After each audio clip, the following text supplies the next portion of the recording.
Picture this: a glittering Manhattan ballroom, 200 guests dressed in gold and white. The music cut, then, crack! My mother's hand slammed across my face so hard my diamond earrings skidded across the marble floor under the chandelier's glow. Gasps echoed. Phones lifted. Whispers spread like wildfire. The reason? I refused to donate my $4.5 million Manhattan loft as a wedding gift to my younger sister Sophia. Right there, in front of everyone. In that moment, humiliation wasn't private. It was trending. I could already see a phone streaming red-hot live. But here's what none of them knew. Hidden inside a contract they thought I'd never dare use was a clause sharp enough to turn this ambush into their undoing. That slap wasn't the end. It was only the beginning of a war my family could never control. So tell me, are you Team Olivia for standing her ground, or Team Family First no matter what? Drop your side in the comments. My name is Olivia Carter, and at 34, I thought I'd finally built a life no one could take from me. From the outside, everything looked perfect. Senior Vice President of Global Strategy at a tech firm everyone in Manhattan whispers about. A loft on Park Avenue with floor-to-ceiling windows facing Central Park, a Tesla downstairs, and a closet full of tailored suits that cost more than my parents' first mortgage. But here's the truth. None of that armor stops the sting of being dismissed by your own family. Every morning, I'd wake up to golden light spilling across my living room, touching the marble counters I'd chosen myself after a grueling merger in Singapore closed. The loft wasn't just property, it was a ledger of sacrifices. Red-eye flights, 80-hour weeks, missed holidays, birthdays I couldn't make, because boardrooms in Tokyo demanded my voice. To me, every square foot was proof that I'd turned invisibility into influence. And yet, back home, I was never Olivia the strategist, the negotiator, the deal-maker. I was just the difficult daughter, the one who hadn't married, the one who was too ambitious, too cold, too masculine. My younger sister Sophia? She was the golden child, sweet, traditional. Everything my parents paraded in front of neighbors. Teacher, bride, volunteer. The kind of daughter you brag about over cocktails. I can still hear my mother's voice from childhood. The way she would say Sophia's such a blessing while glancing at me with that little shake of her head. I learned early. My wins weren't wins in their eyes. A scholarship? That's nice, but don't get cocky. A promotion? Careful, men don't like women who work too much. Even the loft, my sanctuary, was belittled as a phase, or too much space for a single woman. There were nights I'd stare out at the skyline, the city buzzing beneath me, and wonder why validation from them still mattered. Why did a 34-year-old executive, who could out-argue CEOs twice her age, still ache like a teenager waiting for a pat on the head? That's the part no one saw, the loneliness hiding behind the glass walls of success. I wasn't flawless, and I knew it. I'd broken off a 2-year relationship because I couldn't stop checking my phone at dinner. I'd snapped at an assistant once, exhaustion sharpening my tongue, and apologized with flowers the next day. I wasn't some untouchable powerhouse. I was a woman trying to prove she was enough, even when the people who should have believed in me first never did. That morning, the day of Sophia's wedding, I fastened my diamond earrings, the ones I'd bought after closing a $40 million deal, and told myself they were a reminder.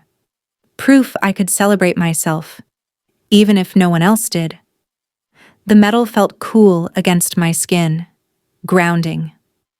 I had no idea that by nightfall, one would be lying on a ballroom floor, catching the chandelier's glow as 200 people gasped. Looking back, maybe I should have predicted it. The subtle digs from my parents over breakfast. Don't overdo your outfit, Olivia. It's your sister's day. The way Dad muttered about how family comes first whenever I mentioned work. The tight smile from Mom when she saw my navy dress. So severe, couldn't you wear something softer? I brushed it off. I told myself, let them have their fantasy wedding. Don't make waves. But families like mine never settle for fantasy. They want more. They demand more. And they always believed I was too proud to say no in front of a crowd. That's where they miscalculated. Because pride can be a weapon when humiliation is public. And that loft they plotted to strip from me? It wasn't just a home. It was the one place I refused to let them invade. And when the time came, when their ambush turned into a spectacle, I wasn't going to hand it over quietly. Growing up in the Carter house was like starring in a play where everyone knew their role. Except me. Sophia was cast as the angel, the soft-spoken daughter who sang in the church choir, baked cookies with Mom, and never questioned rules. She wore pink dresses, carried dolls, and glowed under the spotlight my parents shone on her. Me? I was the problem child, the one who asked too many questions, who traded dolls for math puzzles, who negotiated bedtime like it was a business deal. When Sophia spilled juice, it was an accident. When I forgot to set the table, it was Olivia being selfish again. I remember one Christmas morning when I was 10. Sophia unwrapped a brand new bike with pink ribbons on the handlebars. My gift? A set of encyclopedias. Useful, yes, but cold. Practical. Just like how they saw me. I smiled anyway, flipping open the glossy pages while Sophia rode circles around the living room. Everyone clapped for her balance, her giggles. Nobody noticed me memorizing capitals just to feel worth something. It didn't stop there. At 16, I won a statewide essay contest, $5,000 in scholarship money. Dad read my name in the newspaper, then folded it away with a shrug. Don't brag, Olivia. Humility matters. 2 weeks later, Sophia sang a solo at a school recital, and my parents threw a dinner party in her honor. They toasted her gift, while I cleared plates. Invisible at the table. Invisible. That's the word that stuck. But invisibility has its uses. It taught me to sharpen edges in silence. I learned to fight for recognition not by shouting, but by achieving. Every dismissal became fuel. Scholarships, internships, promotions. By 22, I'd landed my first job in Manhattan. By 28, I was out-earning both my parents combined. And yet, at every holiday dinner, Mom would still beam, Sophia is such a blessing. She'll make a wonderful wife someday, as if my worth was only measured in who I married, not what I built. There was one moment, though, that crystallized everything. I was 20, home from college, sitting in the kitchen with Dad. He gestured at the skyline through the window, pointing toward the glittering towers of Manhattan. See those? One day, all that space belongs to families, not to single women with no one to fill it. Don't get too attached to things you can't keep. His words weren't advice, they were prophecy. And I never forgot them. That prophecy became a shadow over my loft years later. Every time I unlocked the door, I remembered Dad's voice, subtle and sharp. Not yours forever. It's why I fought so hard to buy it outright. Cash on the table, no strings. My sanctuary. My proof.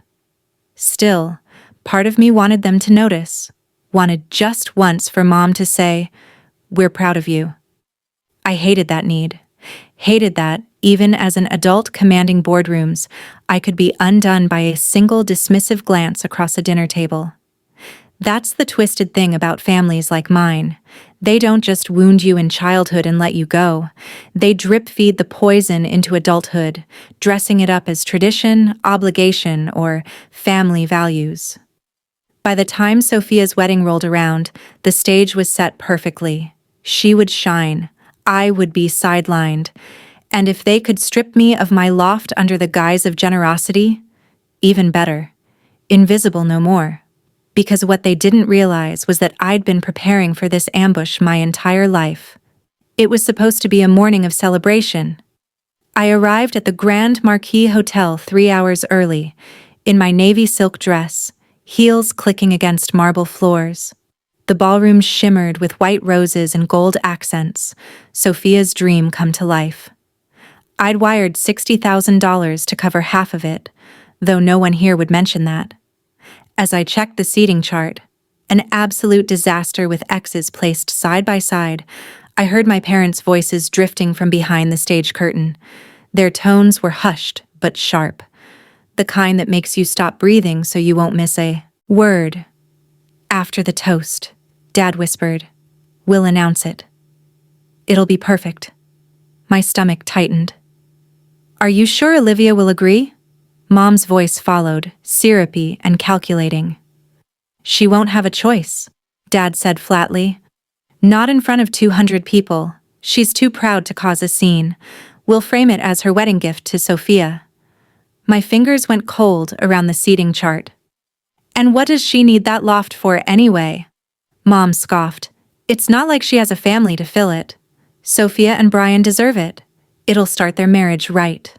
Her words hit harder than any slap could, dismissing not just my property but my life, my choices, my independence, as if they were meaningless, as if my worth existed only in what I could surrender to someone else. I stood frozen, the chatter of guests blurring around me, the clink of silverware, the swell of violins during rehearsal. All of it felt far away. My parents weren't just asking, they were plotting an ambush, a public execution of my autonomy, dressed up as a gift. Inside, emotions twisted like barbed wire. First shock, then a surge of heat in my chest, anger, betrayal, humiliation. But beneath it all, a cold clarity settled in. They thought they knew me, thought I'd fold the way I always did, smile politely, and let them rewrite the story. They forgot I wasn't the same invisible daughter who once cleared plates in silence. They didn't know about the clause. Months earlier, during the loft purchase, my mentor Daniel had insisted on adding a protection. Clause 12.4, third-party coercion safeguard.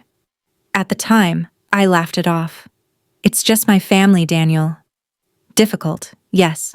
Dangerous? No. He only shook his head.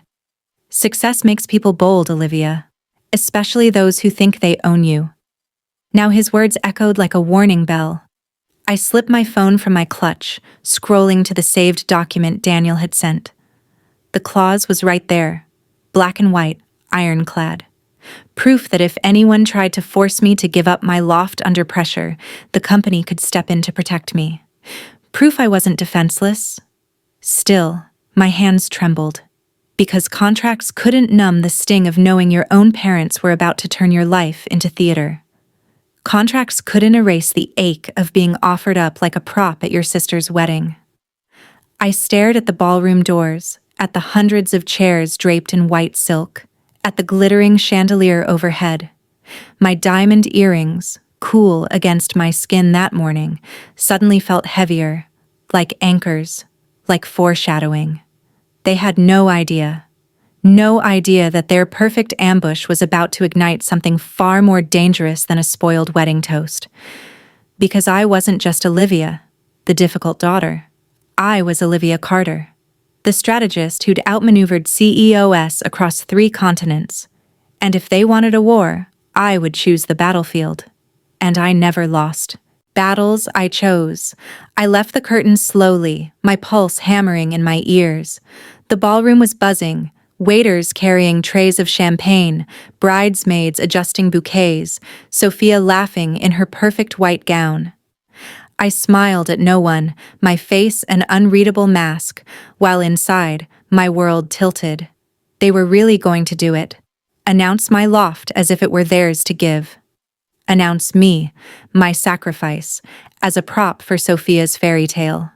For a moment, I was almost convinced to let it happen. "Just endure it," a small voice whispered. "Smile. Hand over the keys. Keep the peace." That voice sounded like the Olivia of old, the invisible daughter who swallowed pain to avoid being called difficult. But then I remembered the sunrise that morning. My assistant had sent me a photo. The loft flooded in gold light. Manhattan stretching out like it belonged to me alone. She'd captioned it, "Your sanctuary awaits, boss." I'd stared at it, coffee in hand, and felt a rare, quiet pride. The loft wasn't just walls and windows. It was 10 years of my life. 10 years of red-eye flights, sleepless nights, whispered deals in boardrooms that men twice my age thought I was too young to handle.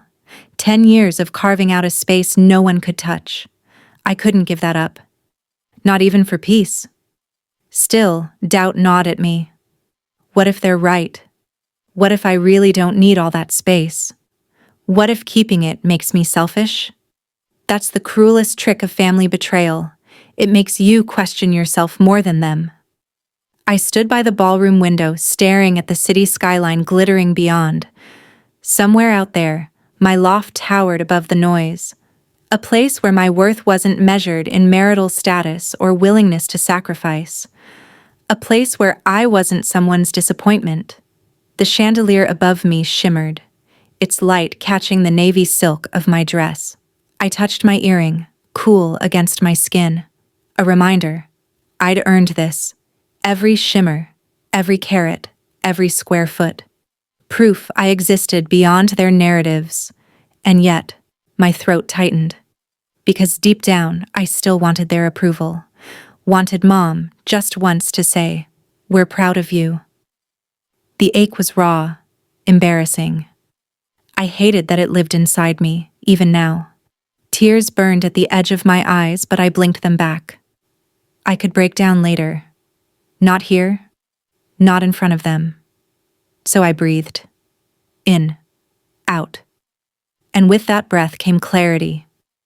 If they thought they could corner me in front of 200 witnesses, they were about to learn the cost of underestimating me. Because contracts protect assets, but strategy, my strategy, protects dignity. And when the time came, I wasn't going to falter. I glanced at Sophia across the ballroom. She was glowing, the perfect bride. Maybe she believed she deserved my loft. Maybe she thought I'd always bend. Her laughter floated across the room like music. My jaw tightened. No more. I turned from the window, smoothed the skirt of my dress, and steadied my hands. From this moment forward, there was no going back. Outside, the city carried on, oblivious. Inside, a war was brewing, and I had already chosen my battlefield. The reception had reached its peak. Glasses clinked, violins soared, and the ballroom shimmered under chandeliers heavy with crystal. Sophia and Brian glided across the dance floor, their smiles perfectly rehearsed. Guests cooed, phones snapped. The Carter family looked picture-perfect, polished for society's eyes, until my father tapped his champagne glass. The sharp chime cut through the music, and within seconds, silence rippled across 200 guests. Even the waitstaff froze mid-step.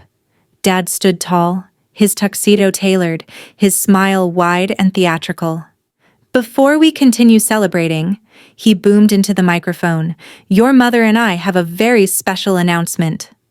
My blood ran cold. Mom rose beside him, glowing like a queen on coronation night. Sophia pressed her hands delicately to her chest, feigning confusion. I recognized the smile tugging her lips. It wasn't surprise. It was a victory. "As you all know," Dad continued, sweeping his gaze across the room, "family means everything to us, and there is nothing we wouldn't do for our children's happiness." Plural, but his eyes lingered only on Sophia. "That is why," he declared, voice swelling, "we are thrilled to announce that Olivia has graciously agreed to gift her Manhattan loft to Sophia and Brian as their wedding present." The room erupted in applause. Guests gasped, clapped, and some even wiped away sentimental tears. Someone near the back shouted, "So generous!" Camera flashes exploded like fireworks. Sophia clasped Brian's hand, her lips parting in perfect timing. "Oh my God, Olivia!" She gushed into her microphone. "Are you serious?" The loft. Every head turned. 200 pairs of eyes burned into me. My champagne glass trembled in my hand. For a moment, I couldn't breathe. The words hung in the air, heavy, undeniable. They really did it. I set my glass down carefully, the stem rattling against porcelain. I'm sorry. What? My voice carried, clear and sharp, without amplification. The applause faltered. A ripple of whispers cut through the room. Dad's smile twitched. Your loft, sweetheart. For your sister and her new husband. It's the perfect start to their life together.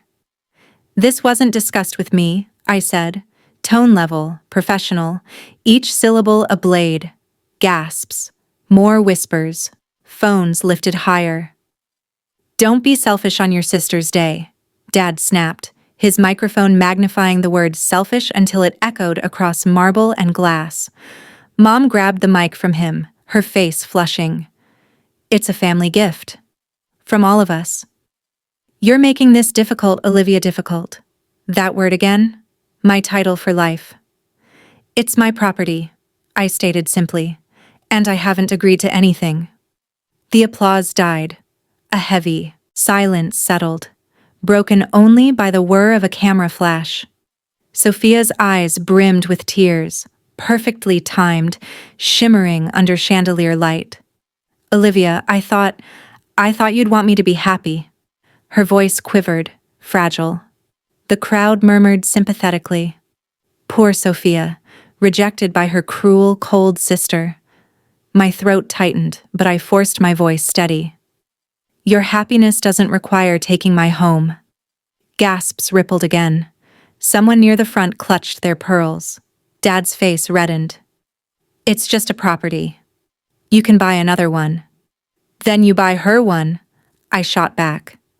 A collective "oh" swept through the room like a wave. Cameras clicked furiously. The wedding photographer's flash stuttered like lightning. Brian stepped forward, microphone raised, trying to play peacemaker. We'd take such good care of it, Olivia. I promise. I'm sure you would, I replied, voice calm as glass. But the loft is not available. Mom's face turned a dangerous shade of crimson, her smile cracked. How could you humiliate us like this? In front of everyone? I'm not the one creating a scene, I answered. My words rang out sharp as cut crystal. From the corner, Aunt Patricia shouted, Come on, Olivia, it's family. You don't even have a family to fill it, Uncle Tom added smugly. Sophia needs it more. She's starting her life. The words sliced deeper than any slap. The room buzzed louder, voices piling on. Be reasonable. Don't ruin the wedding. She can afford another. Each accusation landed like stones against my ribs. I could feel my pulse pounding in my ears, the heat of 200 stares pinning me to the floor. For a moment, dizziness threatened to swallow me. My fingers dug into the silk of my dress, grounding myself. Then, crash. A champagne flute slipped from a waiter's tray, shattering against marble. The sound cut through the chaos like a gunshot. Shards sparkled on the floor, a frozen constellation. For a single breath, silence returned. I straightened my shoulders. My voice dropped, quiet but carrying. The loft is not available. Every word deliberate, final. The silence thickened. Mom's jaw clenched, her knuckles white around the microphone. Sophia's tears glistened, her mask of sweetness slipping at the edges. Dad's face was the color of rage, veins pulsing at his temple. And in that frozen moment, 200 guests watching, phones recording, cameras flashing, I felt it. The battlefield had been chosen, and I wasn't backing down. The ballroom was humming with disapproval, a hive of whispers buzzing against my skin. Every eye, every phone camera, every flash made me feel like I was drowning in judgment. Then my clutch vibrated. I slipped it open, grateful for a distraction, and saw 3 missed calls. One text glowed on my screen. You're trending. Streams live. Your call. Daniel. My breath hitched. Scanned the room and spotted it. Brian's younger cousin, barely 19, holding his phone upright on a tripod near table 6. The red live icon blinked like a taunt. The comments must already be flooding in. Strangers across the city dissecting my humiliation in real time. It wasn't just a family ambush anymore. It was public entertainment. I swallowed hard, glancing at Dad. He was still smiling at guests, his hand gripping Sophia's shoulder like he'd already won. Mom dabbed at Sophia's fake tears, playing the perfect mother. None of them noticed the phone. None of them knew the whole world was watching.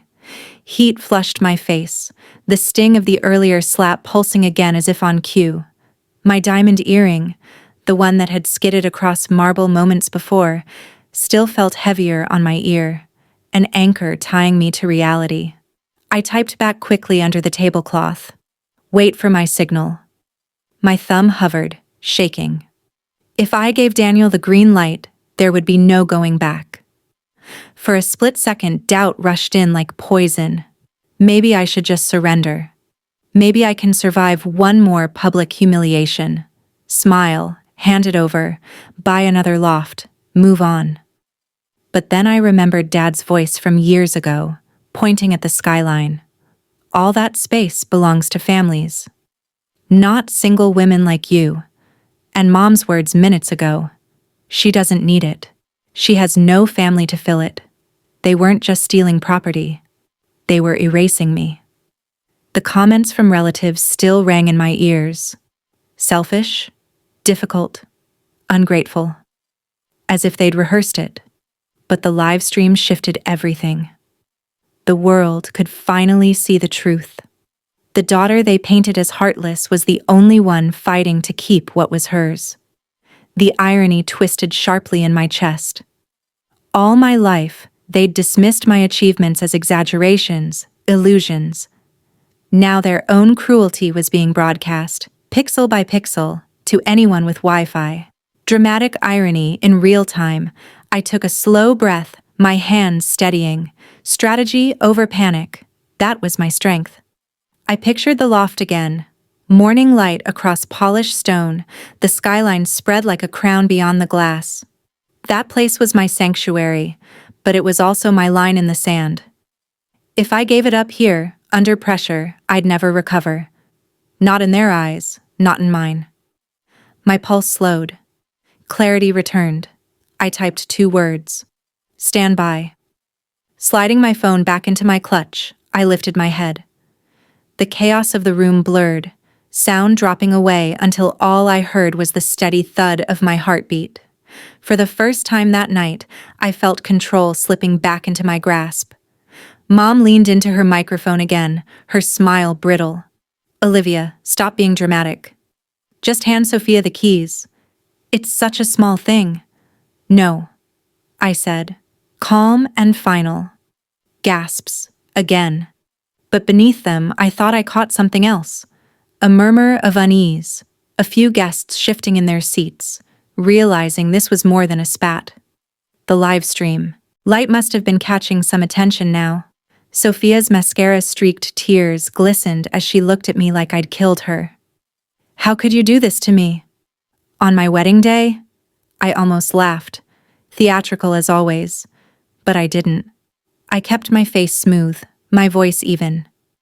Because it's mine. And because some lines are not meant to be crossed, silence. Then a phone buzzed on Dad's table. He glanced at it, his expression faltering. Another buzz, then another. He frowned, scrolling, his color draining as the reality hit. Whatever was happening in this ballroom wasn't staying here. His empire, his reputation, it was already bleeding outside these walls. The power balance had shifted. They just didn't know it yet. I stood taller, shoulders squared, heels firm against marble. Let them hurl insults. Let them try to shame me. The world was watching now. And soon, they'd learn that the invisible daughter wasn't invisible anymore, because I had a weapon they couldn't see. And when I chose to play it, the Carter family's perfect facade would shatter. The ballroom erupted the moment I said no. Voices clashed, chairs scraped, flashes strobed across mirrored walls. It was chaos. Messy, deafening, suffocating. I felt eyes on me from every direction, as if I'd just detonated a bomb in the middle of their fantasy. I didn't run. I walked. Slowly, heels tapping against marble, each step deliberate. The noise followed me like a tidal wave, but I refused to look back. By the time I reached the exit, the chandelier's glow was behind me. Ahead, the corridor, dimmer, quieter, almost sacred in contrast. My reflection flickered in the glass doors, flushed cheeks, steady eyes, navy silk draped like armor. My phone buzzed again. Daniel's name lit the screen. I answered on the first ring. Olivia? His voice was low, clipped. Not my mentor's casual tone, but the CEO who'd stared down Wall Street. Talk to me. What just happened? I swallowed hard. They tried to announce my loft as a wedding gift. Without asking me a pause, I could picture his jaw tightening. And I said no. My voice wavered, then steadied. In front of 200 people, it's already live-streamed. Daniel exhaled, sharply. Then it's begun. I leaned against the wall, marble cool against my back. My hands trembled. I don't know if I can do this. Yes, you do, he countered. That's why we wrote Clause 12.4. Exactly for this. Coercion, family pressure, public ambush. It's a textbook Clause 12.4. My safety net. My invisible shield. The one I'd dismissed as paranoia when Daniel insisted on including it in the transfer papers. Daniel, this is my family, I whispered, my voice cracking despite myself.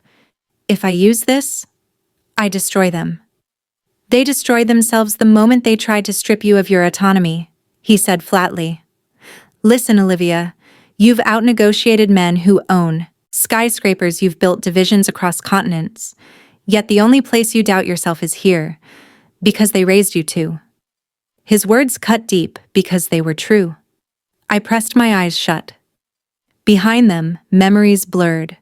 Christmas mornings with lopsided gifts. My scholarship brushed aside. Sophia's endless applause. Dad's voice. Don't get too attached to things you can't keep. Mom's sneer. She doesn't need it. She has no family to fill it. A tear slipped down my cheek before I could stop it. I wiped it quickly, furious at myself. Even now, I hated showing weakness. Daniel, I said, my voice steadier. If I press this, it won't just be about the loft. It'll drag everything, my career, their company, their reputation, into the light. Am I selfish for choosing myself? Silence hummed on the line. Then, selfish is giving away the one thing you earn to people who only take. Choosing yourself isn't selfish. It's survival. The words settled into me like steel. I looked at my reflection in the glass door again. My face still carried the faint outline of Mom's slap. The earring glinted against swollen skin. Proof. Physical and undeniable.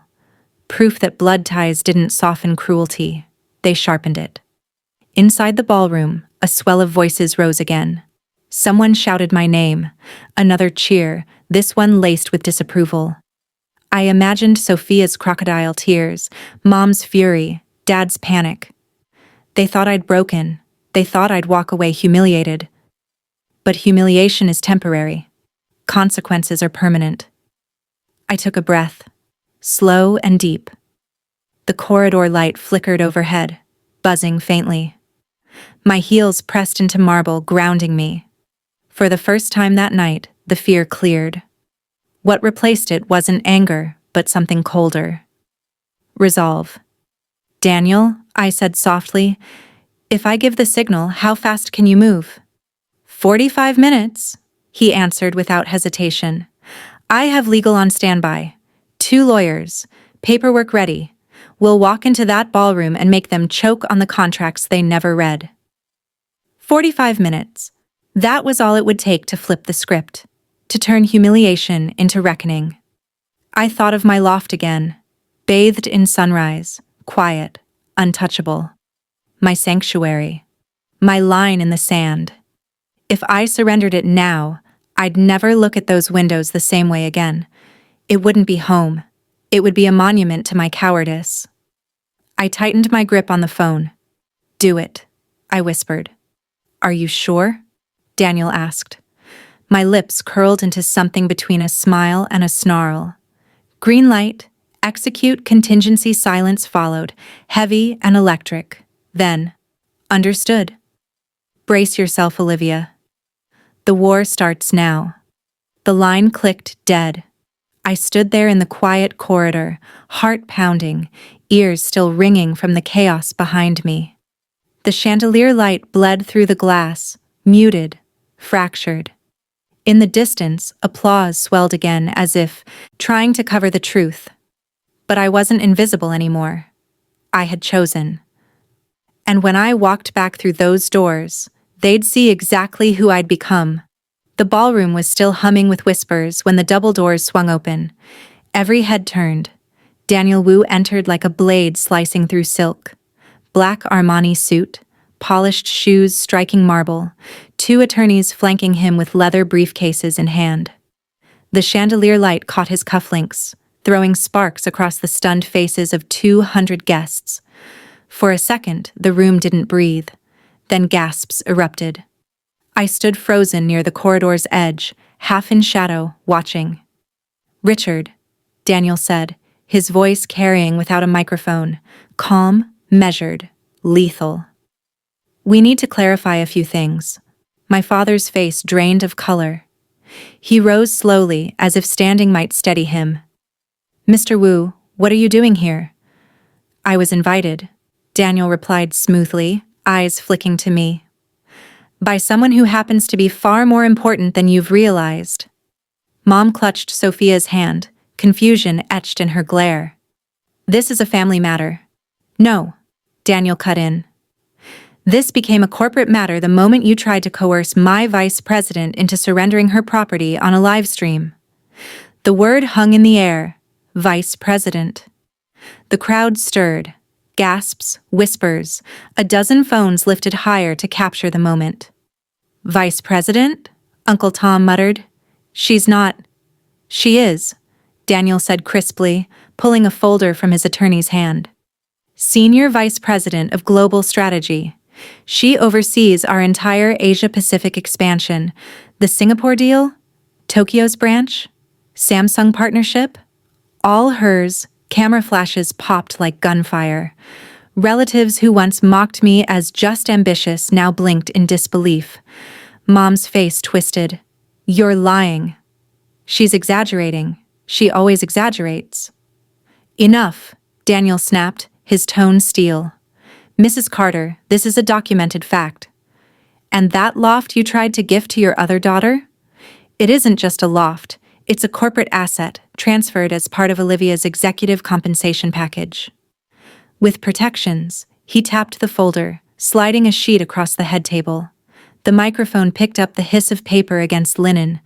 Dad leaned down, squinting at the words. His lips moved silently, reading. Clause 12.4.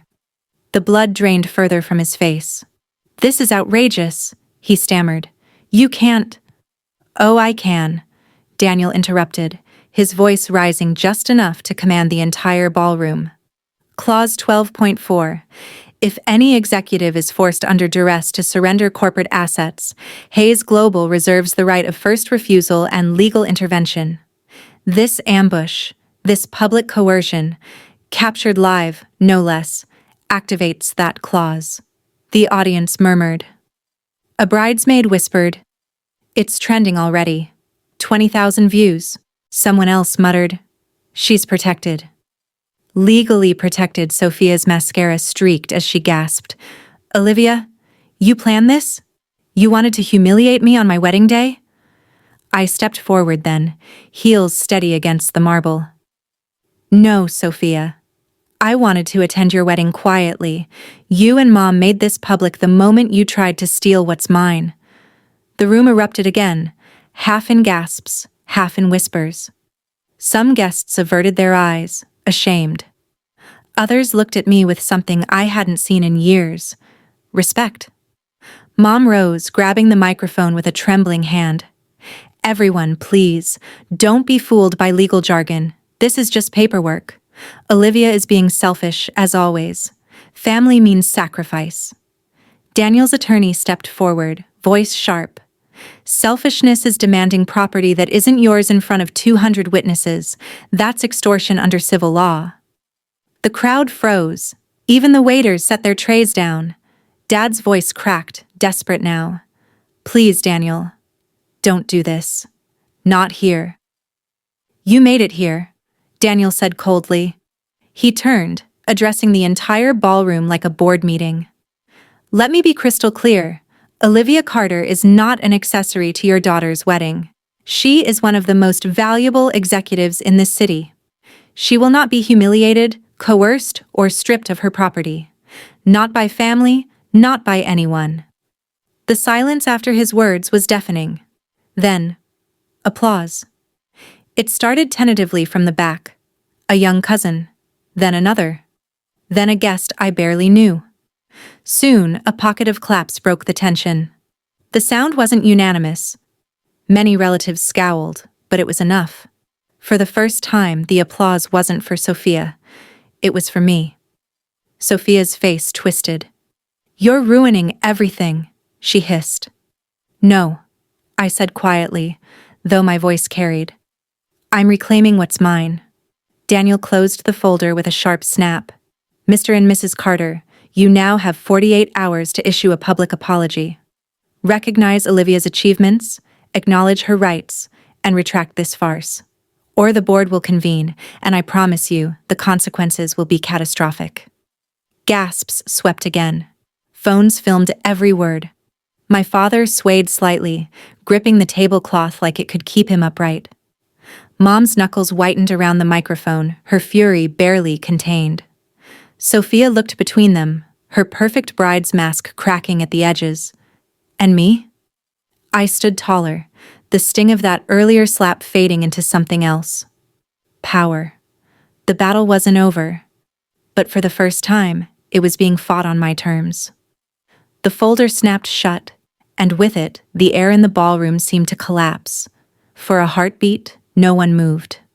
200 guests, frozen in gold light, as if waiting for a cue. Daniel slid the papers back into his briefcase with surgical precision. 48 hours, he repeated, his tone measured, final. Make it right. Or the board convenes. The chandelier hummed above us, its crystals swaying slightly as though even the air was unsettled. I focused on that soft shimmer, a moment of stillness in the storm. Then sound returned. Mom slammed the microphone onto the table, the thud echoing like a gavel. "This is outrageous," she shouted, her voice cracking. "You're tearing this family apart." "No," Daniel corrected, his voice calm but slicing. "I'm protecting what your family tried to destroy." Gasps, murmurs, scattered claps from the brave few. Dad sank back into his chair, shoulders caving, sweat beading his temple. Sophia buried her face in Brian's shoulder, her sobs too perfectly timed to be real. And me? I stood at the edge of it all, my body trembling, though my face remained stone. I pressed my fingers against my earring, still cool against my cheek. The sting of my mother's slap lingered beneath the diamond. A reminder. This wasn't paranoia. This was proof. Inside me, two voices battled. One whispered guilt. "You just humiliated your family." On Sophia's wedding day. Maybe they're right. Maybe you are selfish. The other whispered steel. They humiliated themselves the moment they ambushed you. You didn't start this war. You only refused to surrender. My breath shuddered out. Somewhere in the back of the room, a baby cried. Someone coughed. Reality intruded, grounding me. I caught sight of my father's phone lighting up again. His hand shook as he read the screen. I didn't need to see the words to know what they said. contracts slipping, clients panicking. Reputation is bleeding in real time. He lifted his eyes to mine, pleading, desperate, the mask of patriarch stripped away. For the first time in my life, I saw him small. Mom, however, was still fierce. She spun toward the guests, her voice pitched high. Don't let this legal trickery fool you. Olivia has always been difficult, always undermining this family. Now she wants to destroy us publicly. The crowd shifted uneasily. Some nodded, clinging to her version. Others looked away, unwilling to side with cruelty caught on camera. Daniel leaned closer to me, his voice low. You don't need to answer her. Silence is more powerful now. He was right. Still, my throat ached with words unsaid. Why wasn't I ever enough? Why did you raise me just to strip me bare in front of strangers? Why did you think love could be measured in property deeds? I didn't speak to them. Not yet. Instead, I lifted my chin and let the silence stretch. The photographer's camera clicked once, loud in the hush. A single shot that captured everything. My mother seething, my father wilting, Sophia's crocodile tears, Daniel's icy stance, and me, standing tall despite the tremor in my hands. That photo would outlive this night. I knew it. Finally, Daniel turned to the room. Ladies and gentlemen, I suggest you enjoy the rest of the evening. This matter is concluded. For now, he closed his briefcase. The sound was final, like a door slamming shut, and with that, the tide shifted. Guests began to murmur, rising from tables, some drifting toward Sophia with awkward pats on the back, others sneaking glances at me, as if seeing me for the first time. Not invisible, not difficult, powerful. Yet inside, I shook. Adrenaline pulsed hot and cold, my stomach knotted tight, because even with Daniel beside me, even with Claw's 12.4 like armor, this wasn't over. I could still feel my mother's voice clawing at the air, her rage unspent. I could still see my father's pleading eyes, begging me not to go through with this. I could still hear Sophia's sobs, painting me as the villain to anyone who'd listen. 48 hours. That was the countdown. I stepped back into the corridor, away from the suffocating stairs, the silence out there wrapped around me like a cloak. My reflection caught in the mirrored wall, a woman flushed, trembling, but unbroken. My phone buzzed again. Daniel's text appeared. Stay steady. You've already won the first battle. The war is next. I exhaled. Slowly.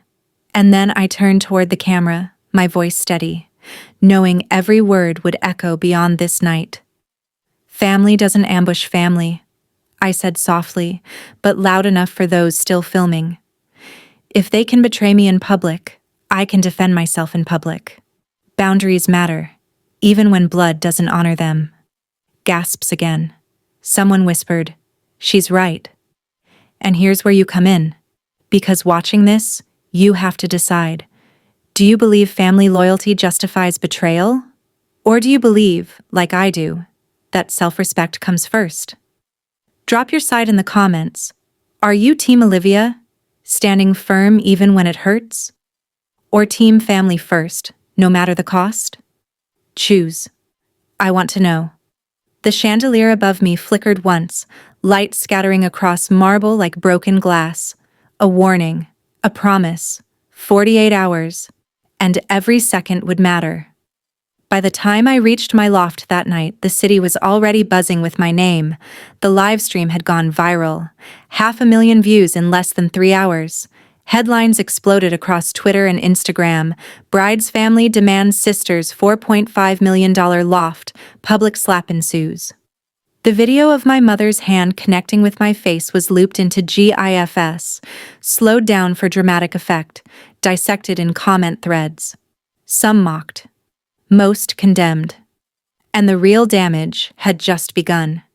Daniel called as I pressed an ice pack against my burning cheek. It's unraveling, he said flatly. Your father's phone hasn't stopped. Clients are furious. 3 contracts already frozen. I sank into my leather chair by the window, city lights glittering like scattered diamonds. For a moment, I closed my eyes, letting the sting in my cheek remind me why I couldn't cave. "What are they saying?" I asked. Daniel didn't soften it. That he can't be trusted. That no serious partner would align with a man who assaults his own daughter on camera. They're pulling funding. Fast I opened my eyes, watching a taxi crawl along Park Avenue far below. "So the empire cracks." "Yes," Daniel said. "And here's the decision point, Olivia. You can let this play out quietly, or you can step forward and make it undeniable. Right now, you hold all the cards. What do you want to do?" My reflection shimmered faintly in the glass, tired eyes, swollen cheek, but steady. I thought of the girl I'd been. 10 years old, ignored at Christmas. 16, her scholarship brushed aside. 20, told she'd never keep a place of her own. And now, 34, sitting in a sanctuary they tried to steal. "I don't want to be quiet anymore," I said. "Not after this." "Not ever again," Daniel's voice sharpened. "Then we push." Publicly, the words sent a chill down my spine, but it wasn't fear. It was anticipation. A buzz lit up my phone. News alerts. A major industry blog had already run with the story, citing the live stream. Another headline followed: Hayes Enterprises faces crisis after wedding scandal. The comments weren't just gossip. They were investors, analysts, board members. This wasn't family drama anymore. It was a corporate earthquake. I rose, pacing across the loft, my heels clicking against marble. Every step echoed the choice I'd made. No surrender. Through the window, the city pulsed with energy, alive, unyielding, unforgiving. Just like me. I returned to my chair and typed a single line into my notes app. The words clear, final. Family doesn't excuse coercion. Boundaries matter. It wasn't a plea. It wasn't an explanation. It was a declaration. And when the time came, I'd use it. Daniel's voice broke through my thoughts. "Remember this moment, Olivia. They tried to take everything from you in public. Now you reclaim it in public. This is your battlefield. And you're already winning." I looked at the skyline, my cheek throbbing, my heart steady. For the first time all night, I believed him. Because this wasn't just defense anymore. It was the beginning of my counterattack. Monday morning, the war felt almost quiet. I woke to sunlight spilling across my loft, catching on the glass table where my earring lay. The same diamond my mother had knocked loose 2 nights ago. I picked it up carefully, fastening it back in place. And this time, it didn't feel like an anchor. It felt like armor polished into something brighter. My phone buzzed with a calendar invite, an emergency board meeting. Except this time, it wasn't me under fire. It was my father. Daniel's voice rang out over speakerphone. Calm, authoritative, untouchable. "Richard Carter's conduct has raised questions of moral turpitude. Contracts are at risk. The board must respond. I didn't need to say a word. My silence carried more power than any argument I'd ever made." By afternoon, Daniel called me into his office. He didn't waste time with pleasantries. "The board's impressed," he said, "not just with your numbers, but with how you held your ground. They want to promote you. Senior Vice President, Global Operations." For a moment, the words didn't land. I blinked, then laughed, a raw sound that surprised even me. "I got slapped at a wedding, and that impressed them?" "You didn't just get slapped," Daniel corrected.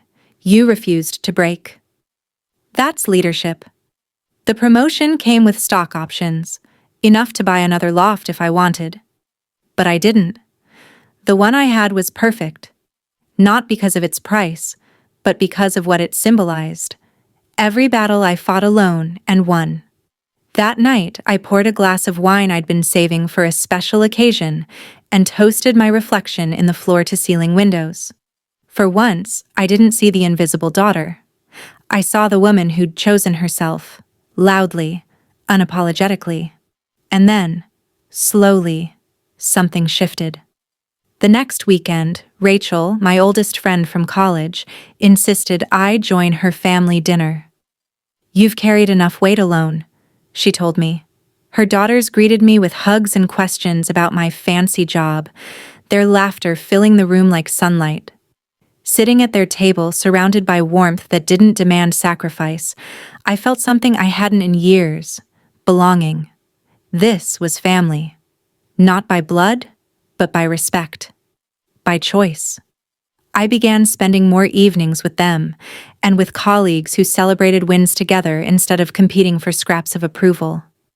Daniel and his wife invited me to their home, treating me not as an employee, but as someone worth knowing. His daughters told me, "You're proof we don't have to shrink for anyone." Those words cut deeper than any title, because they meant I'd finally become the kind of role model I never had.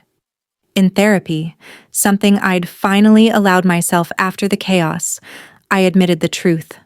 A part of me still craved my parents' validation.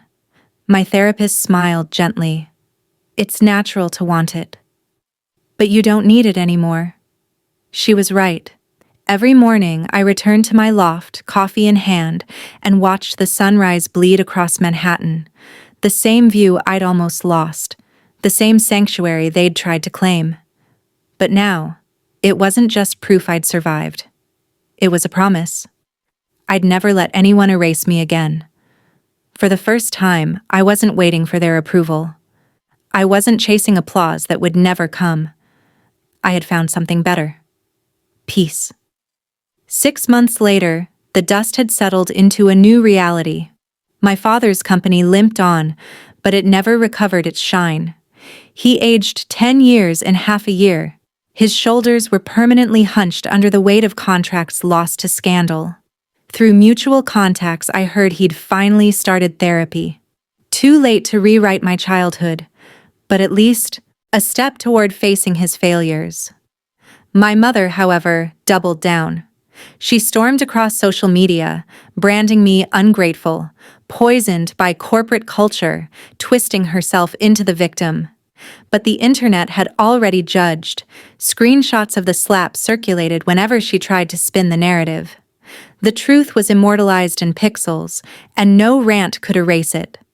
Sophia's marriage lasted exactly 4 months. Counseling revealed what I already knew. Entitlement runs deeper than vows.